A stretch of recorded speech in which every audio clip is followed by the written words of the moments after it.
Queridos hermanos, muy buenas noches. Amén. ¡Feliz sábado! ¡Feliz sábado! ¿Cómo están? ¿Están bien? ¿Sí? ¿Puedo ver las manos de cuántos hermanos están bien? Amén. ¿Sí? Qué bueno que podamos, después de una semana de diversas actividades, poder venir a la iglesia, reunirnos y no solamente poder saber que somos una iglesia que está aquí en esta ciudad, en este estado, sino que miles de adventistas en este momento alrededor de los diferentes países del mundo también están guardando el día sábado. Literalmente el apóstol Pablo menciona que cuando nosotros venimos el día sábado a encontrarnos con Dios, estamos ingresando de forma literal al reposo de Dios. Y dice la palabra del Señor que cuando uno ingresa al reposo de Dios, no solamente descansa de sus obras, sino que también descansamos espiritualmente. Amén. Y estamos en estas primeras horas del día santo con esa idea. Bien, hermanos, durante todas estas noches hemos venido estudiando diversos temas sobre la iglesia adventista, en realidad sobre el mensaje que nosotros tenemos, el sellamiento, el juicio investigador, todos los temas que hemos visto. Faltaría el tiempo, ¿no es así?, para ver cada tema en su detalle. Hay muchos temas que no hemos visto, tal vez como el fuerte clamor, la angustia de Jacob, las 7 postreras plagas. Sin embargo, en esta noche quisiéramos realizar la penúltima reflexión. Mañana va a ser la última, mañana en el culto divino, y es necesario que podamos ubicarnos, que podamos volver a afianzar nuestra fe en la iglesia en la que nosotros estamos. Hoy en día aparecen muchas, miles iglesias cristianas alrededor del mundo, todas diciendo que son la iglesia correcta, todas predicando que tienen el mensaje correcto. ¿Cómo poder encontrar un faro en un mundo tan oscuro? Vamos a dejar en esta noche que sea la palabra de Dios quien pueda hablarnos en esta oportunidad. Vamos a abrir nuestras Biblias en el libro de Apocalipsis, el capítulo 10. Apocalipsis, el capítulo 10. Vamos a mantenernos allí sin cerrar nuestra Biblia, porque vamos a leer varios versículos de Apocalipsis, el capítulo 10. Vamos a ver en esta noche la iglesia adventista y su identidad profética. ¿Por qué estamos en la iglesia adventista? ¿Por qué no estamos en la iglesia luterana, en la iglesia de los mormones, en la iglesia de la Reforma, en la iglesia del movimiento misionero mundial, en la iglesia Agua Viva? ¿Por qué tenemos que estar precisamente dentro de la iglesia adventista del séptimo día?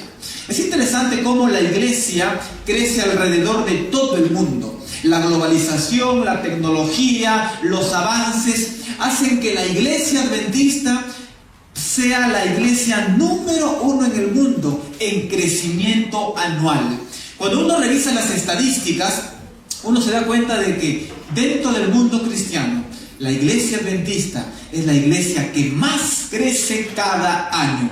Mientras nosotros, queridos amigos, estamos en casa trabajando o haciendo alguna actividad, la estadística dice que 2.600 miembros se convierten cada día a la iglesia adventista. Decimos amén, amén, hermanos.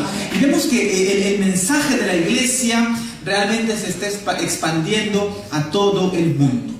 La Biblia menciona en el libro de Mateo que cuando los discípulos se acercaron al Señor Jesús y le dijeron: Señor, ¿cuándo tú vas a venir? ¿Qué señales habrá de tu venida? El Señor mencionó muchas características, pero dijo: antes de que yo venga por segunda vez, el mensaje de este reino tiene que ser predicado a todo el mundo. Queridos hermanos, hay muchos lugares, hay muchas ciudades que aún no han escuchado acerca de Jesucristo. Hay muchas ciudades que aún desconocen cuál es el mensaje correcto, cuál es el día correcto, cuál es el estilo de vida correcto. Así que aún falta un poco por proclamar este mensaje. La Iglesia Adventista del Séptimo Día está presente en más de 230 países. Es la iglesia que tiene más presencia en relación a las religiones cristianas.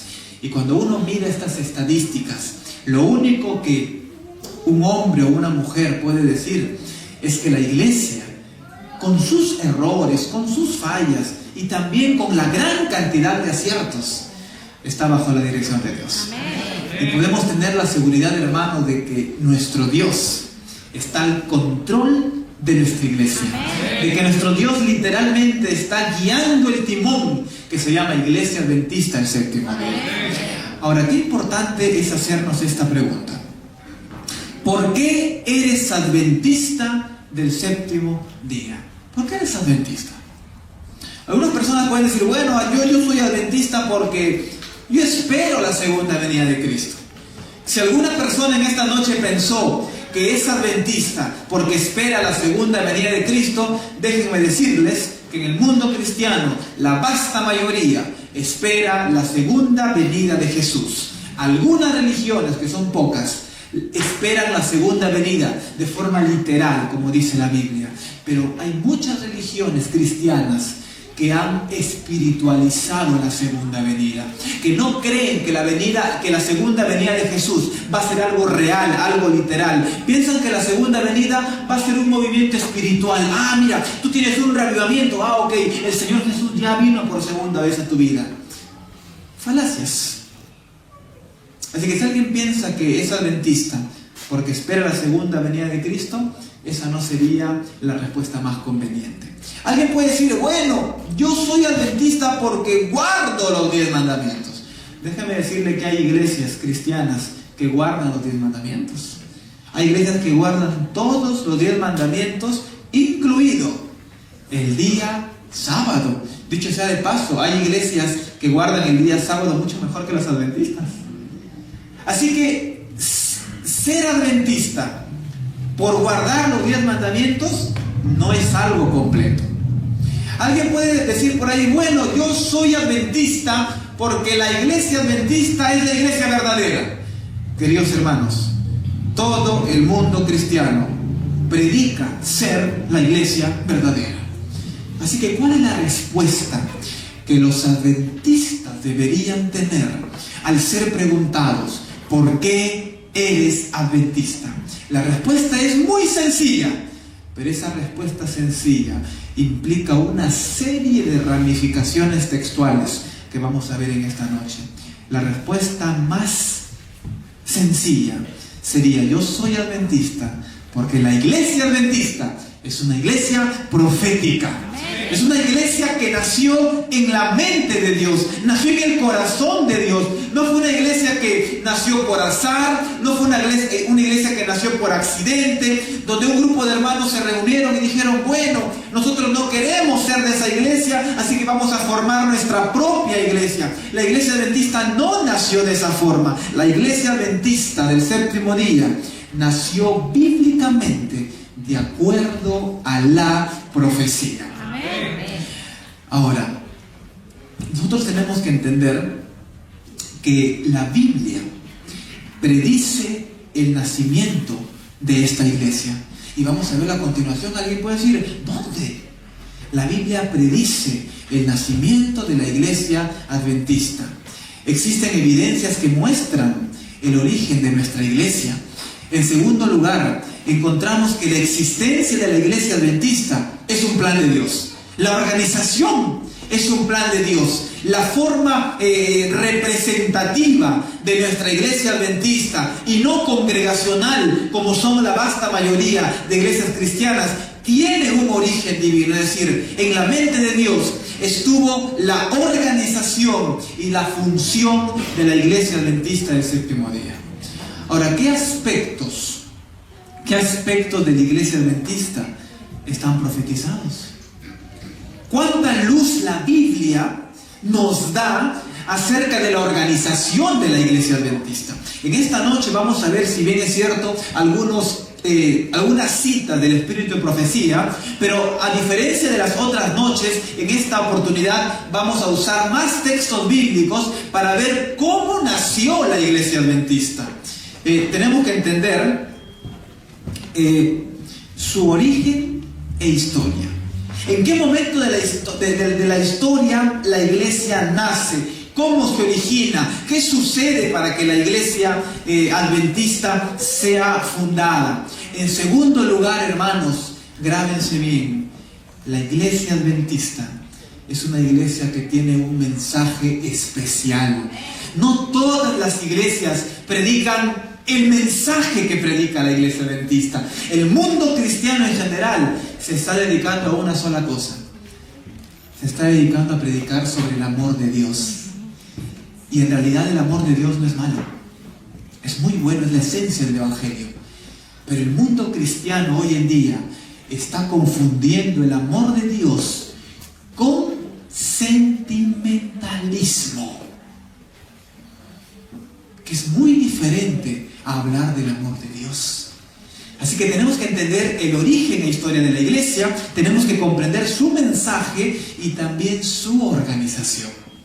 Esos tres pilares componen en gran medida cómo nuestra iglesia se ha formado, cómo ha avanzado, cómo ha crecido y cómo se sigue preparando para el encuentro con nuestro Dios. Qué interesante, porque el origen y la historia de nuestra iglesia fue un origen profético. Vamos a ver nuestras Biblias y leer algunos versículos en Daniel 8:14. Vamos a repasar lo que hemos visto esta semana. Ya hemos estudiado este versículo, hemos visto inclusive en un gráfico. Dice Daniel: hasta 2300 tardes y mañanas, y luego el santuario será purificado. Daniel 8:14 nos muestra la profecía de las 2300 tardes y mañanas, que históricamente comenzó el 457 antes de Cristo y se extendió hasta el año 1844. Dentro de la gran profecía de las 2300 tardes y mañanas se encuentra la profecía de las 70 semanas, las 69 semanas prácticamente antes del nacimiento del Mesías y la semana final en la vida crucial del Mesías. Dentro de esa gran profecía de las 2300 tardes y mañanas tenemos también una pequeña profecía, en realidad no tan pequeña, de los 1235 días. Y también tenemos la profecía de los 1260 años, donde la iglesia romana, vimos esto el día martes, creó, y no solamente creó, sino que tomó el control del mundo religioso y del mundo político.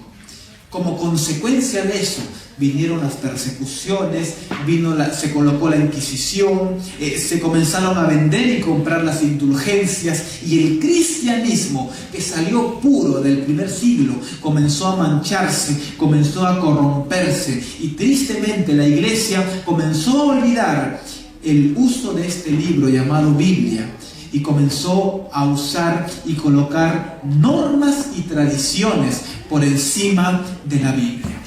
Ahora, el profeta Daniel dice hasta 2300 tardes y mañanas, y luego el santuario sería purificado. Qué interesante, porque los mileritas entendieron esta profecía, pero la entendieron de forma parcial. Porque ellos pensaban, ellos leyeron, estudiaron, y dicho sea de paso, hermanos, no sé cuántos de los que están aquí alguna vez hicieron lo que hicieron los mileritas. La sierva de Dios menciona que los mileritas se pasaban toda la noche orando y leyendo la Biblia. Toda la noche. ¿Nos aburrimos leyendo 20 minutos? ¿10 minutos? ¿5 minutos es suficiente? La iglesia adventista nació por un profundo estudio de la palabra de Dios. Miren lo que dice Daniel 9:24. 70 semanas están cortadas. En realidad la palabra griega ahí hebrea es determinadas. 70 semanas están determinadas para tu pueblo y para tu santa ciudad. Y para acabar la prevaricación, poner fin al pecado, expiar la iniquidad, traer la justicia de los siglos, sellar la visión y la profecía, y ungir al santo de los santos.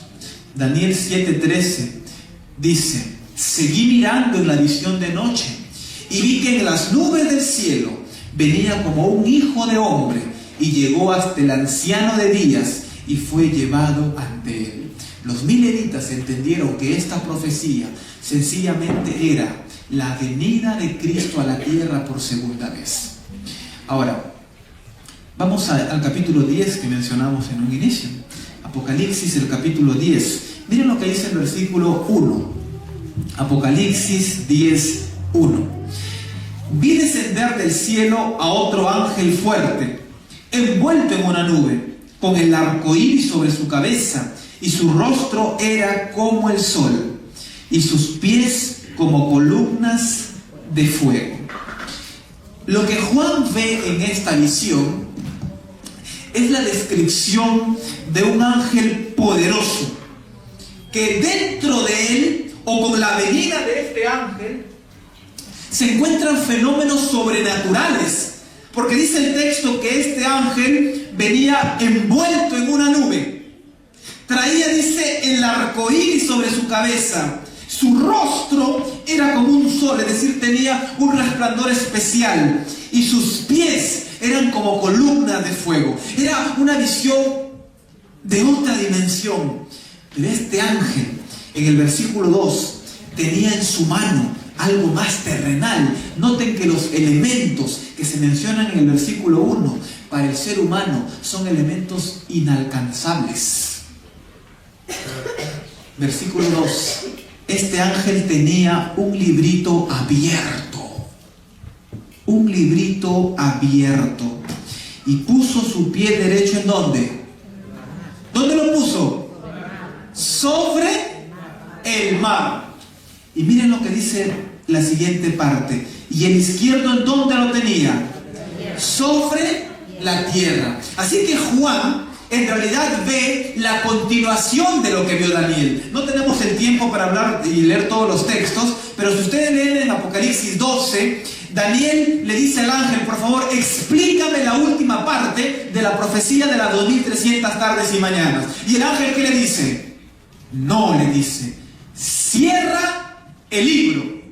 Cierra el libro, le dice. Y Daniel cierra el libro, es decir, no entiende el libro, no interpreta esa porción desde el capítulo 12 de Daniel, y es más, Daniel muere sin entender la última parte de Daniel, y es Juan quien ve la continuación de lo que vio Daniel. En otras palabras, cuando uno estudia los temas proféticos, es imposible desligar Apocalipsis de Daniel. Mientras que a Daniel se le dice: cierra el libro, Juan ve la visión del libro abierto. Ahora, la porción que Juan ve es la porción que tenía que ver con las 2300 tardes y mañanas. El ángel estaba con un pie sobre el mar, otro pie sobre la arena, indicando que el mensaje que tenía este ángel era un mensaje mundial, era un mensaje global. A diferencia de la primera visión que vio Daniel, que era una visión un tanto limitada, porque él vivió en los días de Babilonia, él profetizó lo que iba a pasar con Babilonia, con Medo Persa. En el caso de Juan, Juan ve una visión que no solamente era para sus días, era una visión que era hasta el fin de los siglos, hasta el fin del mundo.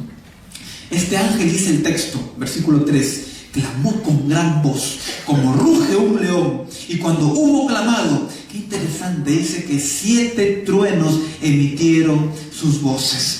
Y miren lo que dice el versículo 5. Y el ángel que vi en pie sobre el mar y sobre la tierra levantó su mano al cielo. ¿Y qué fue lo que hizo? Juró por el que vive por los siglos de los siglos, que creó el cielo y las cosas que están en él, y la tierra y las cosas que están en ella, y el mar y las cosas que están en él, que el tiempo no sería más.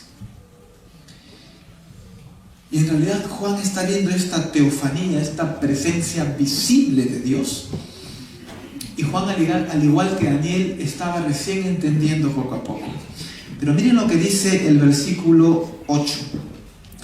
La voz que oí del cielo habló otra vez conmigo. Juan escucha esa voz. Y la voz que le dice: ve, toma el librito que está abierto en la mano del ángel que está en pie sobre el mar y sobre la tierra.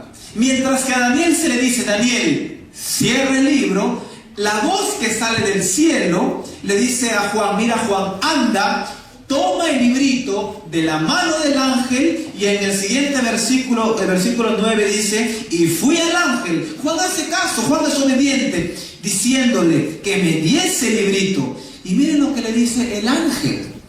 A diferencia del ángel que habló con Daniel, que le dijo: no, Daniel, cierra el libro, ahora el ángel le dice a Juan en el versículo 9: toma y cómelo, y te amargará el vientre, pero en tu boca será dulce como la miel. Hay muchas expresiones propias del idioma griego, pero con figuras de la mentalidad hebrea. Y esta es una figura: comer. No está hablando aquí de cenar, de desayunar o de almorzar. Comer en el lenguaje hebreo tenía que ver con entender, tenía que ver con comprender, tenía que ver con asimilar el mensaje. Y Juan exclama y dice: entonces, dice, tomé el libro de la mano del ángel y lo comí. Juan toma el libro y come el libro. Y qué dulzura. Era dulce en mi boca como la miel. No sé cuántos han comido miel alguna vez. Miel pura, es riquísima, es dulce, es un sabor especial. Y Juan dice que cuando él comió el libro, se sintió contento. Cuando ustedes comen miel, ¿se sienten tristes o contentos? Qué dulzura, qué alegría. Se sintió, tomó el libro. Pero cuando lo hube comido, amargó mis entrañas, dice el griego. Amargó mis entrañas. ¡Qué decepción!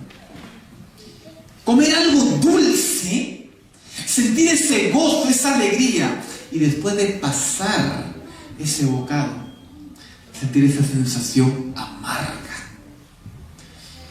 Versículo 11. El ángel está viendo todo este cuadro.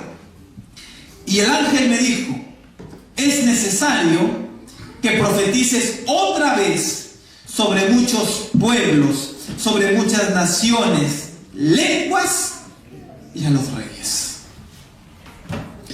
Ahora, qué interesante, porque esta profecía se encuentra en el marco de las 2300 tardes y mañanas. La historia cuenta que un grupo de hombres y mujeres celosos y celosas por la palabra de Dios comenzaron a comer el mensaje. Comenzaron a comer especialmente el mensaje de Daniel 8:14. Y comenzaron a estudiar con oración y llegaron a la conclusión de que la tierra iba a ser purificada. Ellos entendieron hasta 2300 tardes y mañanas, y luego el santuario será purificado. Y los mileritas interpretaron así: bueno, el santuario es la tierra. La tierra va a ser purificada. Cristo viene en octubre de 1844. Y dice que estos hombres y mujeres se alegraron, se sintieron dulzura. Era como el libro que Juan comió. Era dulce en su boca. Era dulce predicar el mensaje de que Cristo vendría el 22 de octubre de 1844. Y la gente comenzó a vender sus casas, comenzaron a vender sus bienes, porque decían: ¿de qué nos sirve si el Señor va a venir? Y comenzaron a pedirse perdón, comenzaron a arreglar, a limar las asperezas, porque Cristo venía el 22 de octubre de 1844. Pero cuenta la historia que llegó el 22 de octubre de 1844. La iglesia estaba reunida, el pueblo estaba reunido. Llegó la mañana, ellos esperaban, y alguien dijo: bueno, no, debe venir al mediodía. Llegó el mediodía y no venía. Alguien por ahí dijo: debe venir en la noche, más tarde. Esperaban, ya era noche. A algunos comenzaban a codearse. Oye, ¿será cierto? Yo ya vendí todo, ya no tengo nada. Alguien por ahí para animarlo dijo, el texto dice que el Señor vendrá como ladrón en la noche, va a venir a la medianoche. Y comenzaron a esperar, seguían esperando. Y la historia, hermanos, cuenta de que Cristo no vino el 22 de octubre de 1844.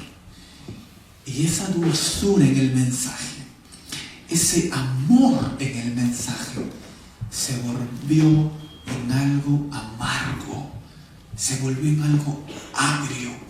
Muchas personas comenzaron a renegar, salían renegadas. Muchos comenzaron a echar la culpa a Guillermo Miller y a todas las personas que estaban allí. Comenzaron a echar la culpa. Pero dice la palabra de Dios que después un grupo comenzó a estudiar la Biblia y se dieron cuenta de que realmente Dios no había fallado, porque Dios nunca falla. Quienes se habían equivocado habían sido ellos, y llegaron a la conclusión de que el 22 de octubre de 1844 no era la culminación de la tierra, no era la purificación de la tierra, era el inicio del juicio investigador allá en el cielo. Y comenzaron a animarse. Y la iglesia adventista, queridos hermanos, fue la última o la única iglesia que nació después de un chasco, tal cual indicaba la profecía.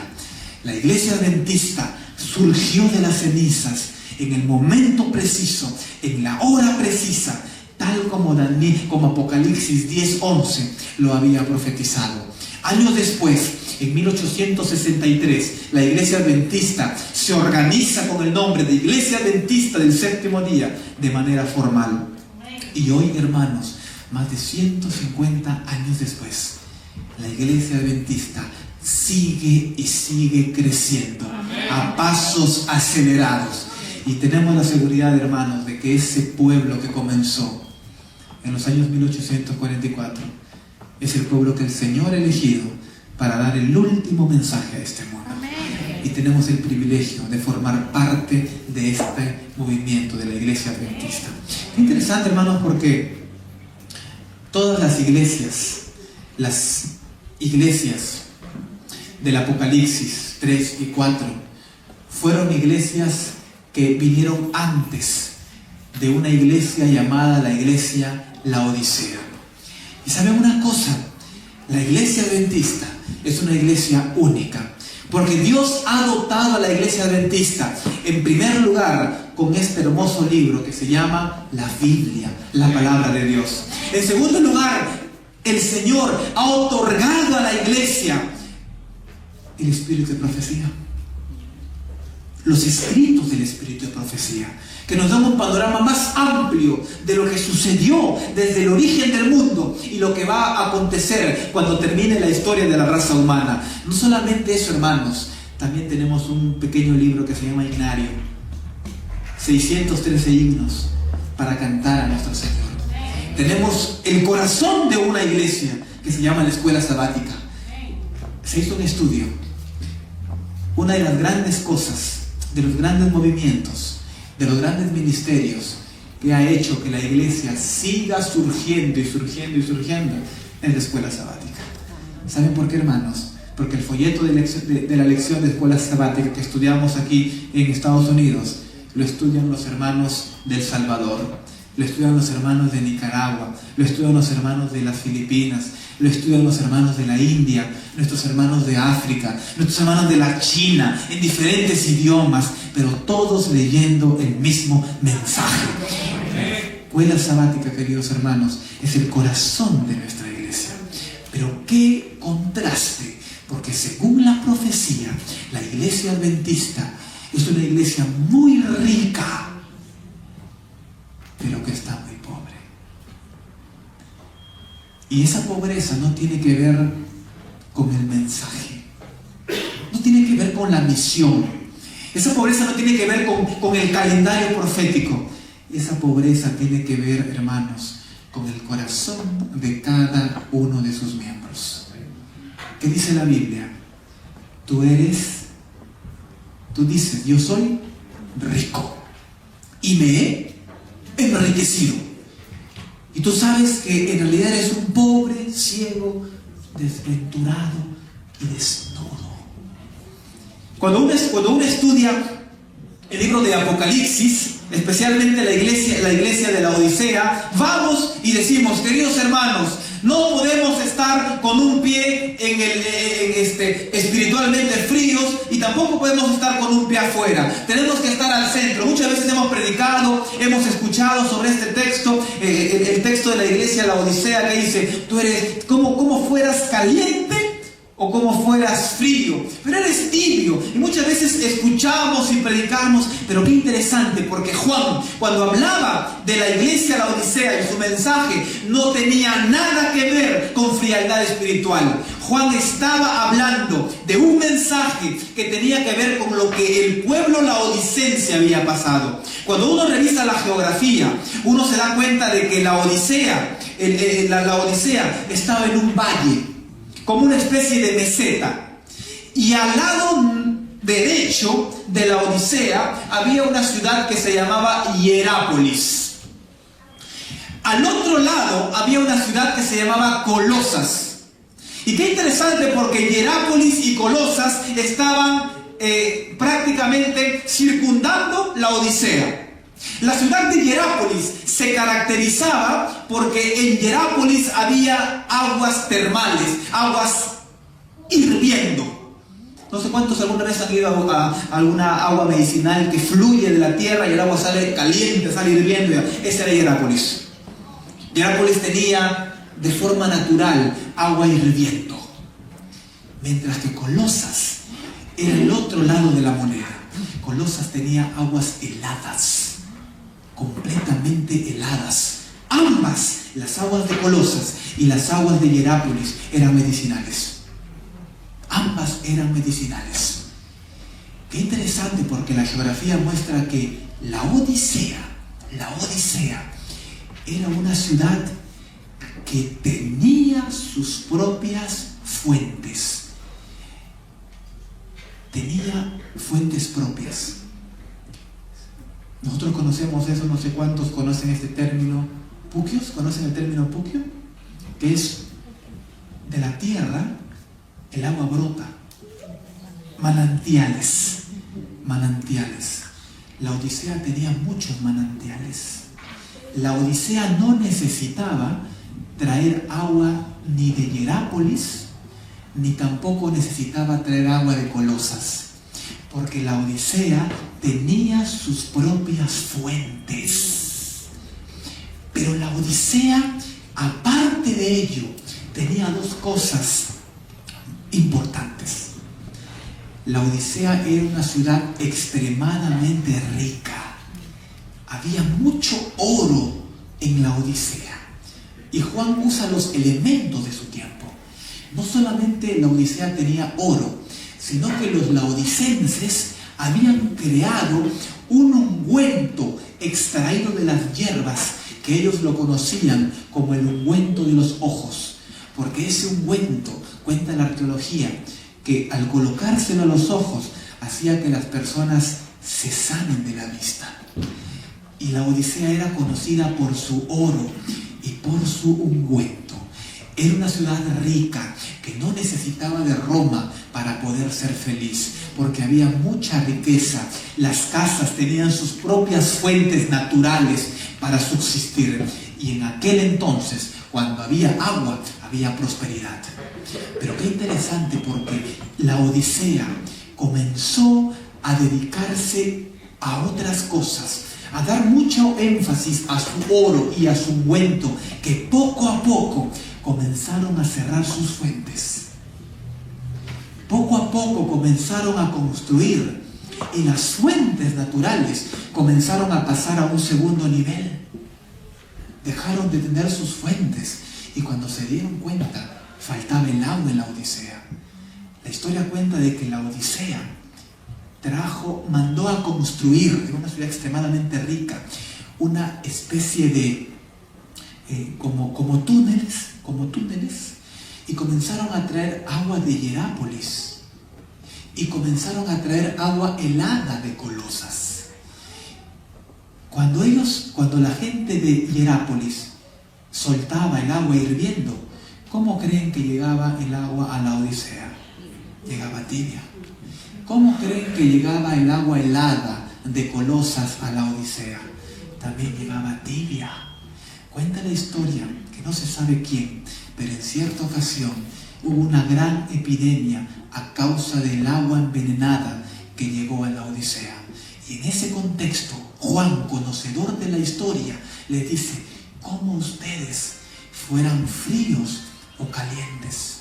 Porque en realidad lo que Juan les estaba diciendo es: hermanos de la Odisea, ustedes tienen sus propias fuentes, pero se olvidaron de sus fuentes, y en lugar de recurrir a sus propias fuentes, ¿qué fue lo que hicieron?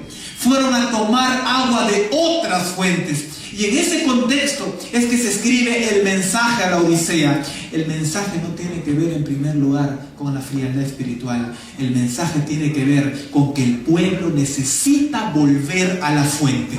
Y el mensaje de la Odisea, hermanos, que es la iglesia adventista de la profecía, es el mismo mensaje para nosotros. La iglesia hoy en día, más que nunca, necesita volver a sus fuentes. Necesitamos, hermanos, estudiar más nuestra Biblia. Necesitamos estudiar más el espíritu de profecía. Necesitamos cantar la música que nuestra iglesia compone. Pero la iglesia adventista no solamente tiene un origen divino, sino que la iglesia adventista, de acuerdo a la profecía, también tiene un mensaje divino. Dice Apocalipsis 14:6: vi volar por el medio del cielo a otro ángel que tenía el evangelio eterno para predicarlo a los moradores de la tierra, a toda nación, tribu, lengua y pueblo. El segundo punto de nuestra iglesia adventista es que el mensaje de la iglesia adventista es un mensaje global, es un mensaje universal, no es un mensaje local. No somos una secta, no somos un grupo sectario, una iglesia que tiene más de 180 universidades en el mundo, más de 1000 y tantos colegios, presencia en 230 países. Se cumple la profecía. El mensaje de la iglesia adventista es un mensaje mundial. Amén. Es un mensaje mundial que usted y yo necesitamos predicar. Necesitamos predicar. No tenemos que ir al África para predicar. No tenemos que ir a la India para predicar. No tenemos que ir a la ventana 1040 para predicar. El mensaje que tenemos que predicar es, en primer lugar, a nuestra casa. Es predicar a las personas que están dentro de nuestra familia, que aún no han tomado su decisión. Es predicar a nuestros amigos que viven cerca de nuestro vecindario. Es predicar a las personas que están viniendo acá a la iglesia y que aún no deciden entregar su vida a Dios a través del bautismo. El segundo punto de la iglesia adventista es que la iglesia adventista es una iglesia que predica un mensaje mundial. El tercer punto es que la iglesia adventista es una iglesia que predica un mensaje específico. La iglesia adventista, queridos hermanos, tiene como esencia el amor de Dios, pero no nos confundamos, no confundamos al amor con sentimentalismo. Cuando Nadab y Abiú ingresaron borrachos al santuario, ¿qué fue lo que dijo Dios? Dios les dijo: no lloren. No lloren, dijo por Nadab. Ustedes leen todo el texto completo. Dios le dice a Moisés: mira, dile al pueblo de que no lloren por Nadab y Abiú. Es más, le dice Dios, si es que el pueblo quiere llorar, debería llorar porque, no por la muerte de Nadab y Abiú, debería llorar porque la santidad de Dios ha sido violada. Y por eso se escribe el versículo, dice: los que se acercan a mí deben santificarse. En realidad el texto de forma literal es: los que se acercan a mí deben considerarme santo. Es la connotación del mensaje. Y en ese contexto, Juan escribe los 3 mensajes angelicales. El primer mensaje angelical nos llama, queridos hermanos, a guardar la ley de Dios. Temer a Dios y darle gloria. Tiene que ver con los 10 mandamientos. El fin de todo el discurso oído es este: teme a Dios y ¿qué cosa? Guarda sus mandamientos. El mensaje del primer ángel nos lleva a guardar los mandamientos, nos lleva a pensar de que el juicio ha llegado. No solamente eso, el mensaje del primer ángel nos lleva a guardar a Dios en el día sábado, no en el día domingo. Adorar, dice aquel que hizo el cielo, la tierra, el mar y las fuentes de las aguas. ¿Y quién creó todo eso? Dios. ¿Y cuándo Dios descansó de todo eso? En el día sábado. Ustedes saben, hermanos, que el mensaje del primer ángel, de forma implícita, también nos lleva a la idea de que los muertos nada saben. Nosotros como iglesia, según la Biblia, creemos que cuando una persona muere, está descansando. No creemos que su alma está por ahí rondando. Hay otras iglesias que creen que cuando una persona muere, si fue buena, va arriba al cielo, al seno de Abraham. Y si fue mala, ¿a dónde va? Al infierno, al purgatorio, como dicen algunos. Yo les pregunto, hermanos, ¿Dios para qué, con qué propósito realiza el juicio investigador? ¿Con qué propósito? Para determinar quién va al cielo o quién finalmente va a perecer. La idea del juicio investigador conlleva a la idea de que los muertos nada saben, sino hasta que sean juzgados por nuestro Dios. Es por ello, hermanos, que la iglesia adventista, según la Biblia, no cree en la inmortalidad del alma, porque la idea del juicio no deja opción a eso. El segundo mensaje de la iglesia es que ha caído un poder llamado Babilonia. Y se hace un mensaje a que podamos salir de Babilonia. Ahora, hermanos, este mensaje es un mensaje bifocal, es un mensaje que tiene dos alcances, porque Babilonia, de forma literal, se compone ¿por quién? Por el mensaje apóstata que existe alrededor del mundo. Pero ¿saben una cosa? Nosotros podemos estar dentro de la iglesia y en nuestras vidas estar viviendo una Babilonia. Si hay cosas que nos alejan de Dios, que aún no han sido abandonadas por nosotros, tenemos que sacar a Babilonia de nuestro corazón. El tercer mensaje angelical dice Apocalipsis 14 que es una reprensión y a la vez una promesa. Si alguno adora, dice, a la bestia, a su imagen, y recibe su marca, Estados Unidos, Roma papal, el domingo como día de reposo, recibe su marca. En contraposición, el Señor que promete. El Señor promete dar a su pueblo el sello de Dios. Así que la iglesia adventista, hermanos, no solamente tiene un origen divino, no solamente tiene un mensaje mundial, un mensaje universal, la iglesia adventista tiene también un mensaje específico que tenemos que hablar no solamente de las profecías, no solamente del estilo de vida, sino que también tenemos que hablar de doctrinas que han sido olvidadas, como el juicio investigador. A muchas personas les aterra la idea del juicio investigador. Y el cuarto punto que la iglesia adventista tiene que proclamar es lo que se encuentra más abajo. Dice el versículo 14, Apocalipsis 14. Y miré, dice, y he aquí una nube blanca, y sobre la nube uno sentado, semejante al Hijo del Hombre, que tenía en la cabeza una corona de oro, y en la mano una hoz aguda. Después de que Juan ve el mensaje de los tres ángeles, la visión lleva a Juan inmediatamente y lo conecta a que el Señor Jesús está viniendo por segunda vez. Así que el cuarto punto que la iglesia adventista necesita predicar con urgencia es que Cristo viene en la nube de los cielos por segunda vez. Y para eso, queridos hermanos, tenemos que prepararnos. No somos una iglesia cualquiera. Somos una iglesia que Dios estableció en un momento especial, en un momento crucial de la historia. Y tengo la seguridad, hermanos, de que no hay un pueblo que Dios ame más que la iglesia adventista en el séptimo día. Y uno puede ver, hermanos, porque nuestra iglesia está dirigida por hombres de carne y hueso como nosotros. Los pastores somos hombres, nos equivocamos muchas veces. Pero dice la sierva de Dios, hermanos, que la gran evidencia de que la iglesia está dirigida por Dios es que a pesar de que a veces se pueden cometer ciertos errores, a pesar de ello, la iglesia sigue y sigue y sigue creciendo. La iglesia no para, hermanos. La iglesia sigue caminando. Y en esta noche nosotros queremos hacer una invitación. La primera invitación en esta noche es para los hermanos y hermanas que en algún momento de su vida decidieron pertenecer a la iglesia adventista del séptimo día, pero que posiblemente en algún momento de su vida se han sentido flacos, se han sentido débiles en la fe, y en esta noche ustedes desean renovar su compromiso con Dios.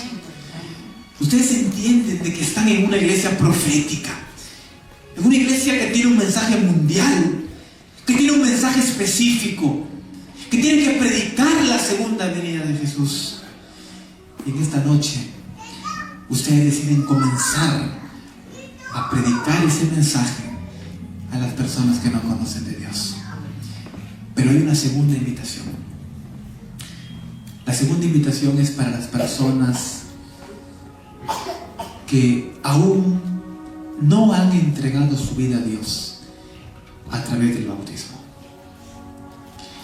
El bautismo es un símbolo de la entrega completa a Dios. Escuchen bien, hermanos. El bautismo no te salva.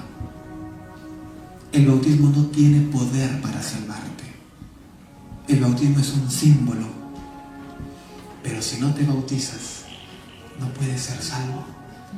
Porque cuando uno se bautiza, en ese momento uno sin palabras declara que esa persona desea que Dios sea su Salvador y sea Señor en su vida. El bautismo es el símbolo de la muerte al viejo hombre y de una nueva vida en compañía con el Señor. El apóstol Pablo habla de eso. Dice, porque somos sepultados, dice, juntamente con Él en su muerte, y salimos para novedad de vida. Queridos hermanos, la invitación en esta noche es para las personas que aún no han entregado su vida a Dios a través del bautismo. Y en esta noche yo quiero hacer una invitación. Si hay alguien que en este momento desea decirle, Señor, yo quiero entregar mi vida a ti, yo quiero formar parte de esta iglesia profética, yo quiero pertenecer parte a este remanente, yo le invito a que esa persona se ponga de pie. Habrá alguien en esta noche que de forma valiente desea entregar su vida a Dios el día de mañana a través del bautismo. ¿Puedo ver a alguien puesto de pie? Amén, amigo. Gloria a Dios. Ven aquí al frente. Ven aquí al frente. ¿No le damos un amén a este joven? El momento de una decisión es ahora. ¿Qué vas a esperar para entregar tu vida al Señor? Yo recuerdo que en el primer distrito donde trabajaba había una pareja de jóvenes. No voy a decir los nombres por respeto a ellos. Qué interesante, porque uno de ellos no quería bautizarse. No quería bautizarse. La joven era hija de una hermana adventista. Finalmente ellos hicimos un pequeño trato de que ellos iban a casar para luego bautizarse. Llegó el día del bautismo y solamente se bautizó la joven, una pareja de 24, 26 años, año 2013. Yo salí de ese lugar, estuve más o menos un mes porque fui, me casé, volví, y cuando volví me dieron una triste noticia. En ese lugar yo les comentaba que se trabaja mucho con la minería informal. Se usan unos taladros enormes, unas brocas gigantes Se la lleva prácticamente como pistolas aquí amarradas. Y este joven que había hecho un compromiso con Dios, pero que el día de su bautismo no quiso, me contaron una historia, qué fue lo que había pasado. Pasó un día, 2 días, 3 días y él no venía. La joven se preocupó, fueron a buscarlo y la escena que ellos encontraron no se lo esperaron. La hipótesis es que él ingresó a la mina, al socavón, ingresó con un foco aquí en la cabeza, con el taladro de 2 velocidades, y posiblemente se le cayó algo o se le cayó el foco. Entonces él apagó su taladro, comenzó a buscar, y en la oscuridad, con el codo derecho, movió el taladro. La broca, que es más o menos de este ancho, se le incrustó en el cuello y le voló por completo la yugular. No tenían ni 3 meses de casados. La pregunta que se hacía esa joven era ¿por qué? La misma pregunta me hice yo, ¿por qué? Porque a veces las personas tienen que esperar que suceda algo para tomar el paso de fe y entregarse al Señor. En esta noche yo quiero invitar, si hay una persona más que desea entregar su vida a Dios a través del bautismo, que desea decirle: Señor, yo quiero comenzar una nueva vida contigo, quiero comenzar un recorrido nuevo en tu presencia, y voy a tener errores, voy a tener fallas. Señor, tú tendrás que comenzar a moldear mi carácter, pero me doy cuenta de que ya no puedo solo. Me doy cuenta de que quiero comenzar una nueva vida contigo. Mañana tendremos un hermoso bautismo. Tenemos a Cris, tenemos también a nuestro amigo Marlon, que ha decidido bautizarse. Es la mejor decisión. Dice el sabio Salomón: acuérdate de tu Creador en los días de tu juventud, antes que vengan los días en los cuales digas: no tengo en ellos contentamiento. En esta noche, hermano, si tú sientes que deseas entregar tu vida a Dios a través del bautismo, yo te voy a pedir que mientras nosotros oramos, tú puedas ponerte de pie ahí en tu sitio y tomar la decisión. Mañana vamos a realizar el bautismo después del culto divino, para dar la oportunidad a que alguien que aún está en el valle de la indecisión pueda entregar su vida a Dios.